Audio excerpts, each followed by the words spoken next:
রোহিত শর্মা যেতে না যেতেই অভিষেক শর্মাকে পেয়ে গেছে ভারত। এই দুই শর্মার মধ্যে মিল কোথায় জানেন? তারা নিঃস্বার্থ ব্যাটিং করেন, তারা নিজের জন্য না দলের জন্য খেলেন। ওপেনিং একজন 200 স্ট্রাইক রেটে খেললে বাকি ব্যাটসম্যানরা দেখে শুনে খেলার সুযোগ পায়। তাই উড়ন্ত সূচনা করার যেই ধারাটা রোহিতের মাধ্যমেই শুরু হয়েছিল, সেটা এখন অভিষেক ব্যাটে দেখা যাচ্ছে। কিন্তু উড়ন্ত সূচনার এই কাজটা কবে থেকে শুরু হয়েছে জানেন? শুরু থেকেই শুনুন তাহলে। 2007 সালে প্রথম ওয়ানডে খেলা রোহিত মিডল অর্ডারে খেলেছেন 2012 সাল পর্যন্ত। 1, 2, 3 করে 86টি ম্যাচ তিনি মিডল অর্ডারে খেলেছেন। 2013 সালে ভারতের অধিনায়ক হন ধোনি। কপাল খোলে রোহিতের, প্রমোশন পেয়ে হয়ে যান ওপেনার। 2014 সালে শ্রীলঙ্কার বিপক্ষে তিনি যখন 2064 রানের ইনিংস খেলে বেরিয়ে আসেন, অনেকেই তখনও বিশ্বাস করতে পারছিল না একটা রোহিতের একার রান নাকি ভারতের মোট রান।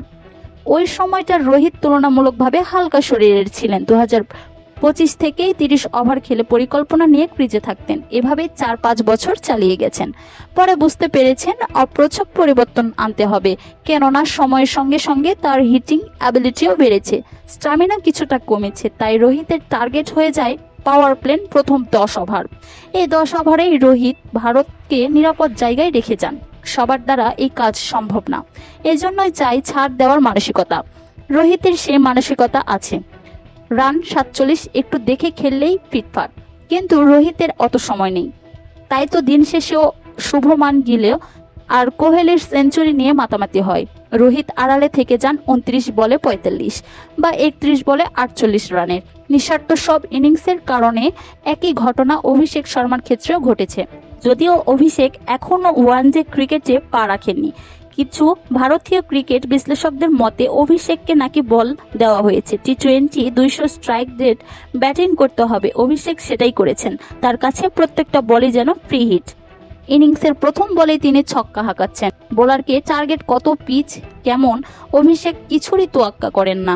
তার রান চাই, আরো ভালো করে বললে ঝড়ের গতিতে রান চাই। মাত্র 22 ম্যাচের টি20 ক্যারিয়ার, অথচ তিনি দুইটি সেঞ্চুরির মালিক। স্ট্রাইক রেটে 197। রোহিত শর্মার অভাবটা তিনি শুধু পূরণ করছেন না, রোহিতের অভাবটা ভুলিয়ে দিয়েছেন।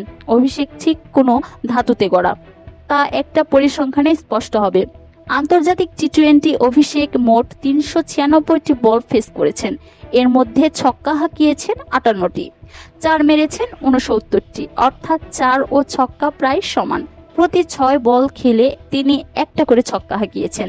রোহিতের সঙ্গে অভিষেকের যে জিনিসটা সবচেয়ে মিলে যায় সেটা হলো নিখুঁত টাইমিং। রোহিতের ছক্কা দেখলেই মনে হয় এত সহজেও সীমানা পার করা যায়।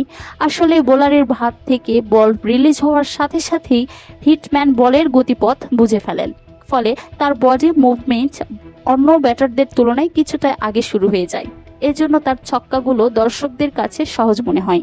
অভিষেক ও তেমন গুড লেন্সের গতিময় বলকে তিনি সহজে পিক করে মিড উইকেট দিয়ে গ্যালারিতে পাঠান। অন্য ব্যাটসম্যানরা ছক্কা বের করতে অতিরিক্ত শক্তি খরচ করেন।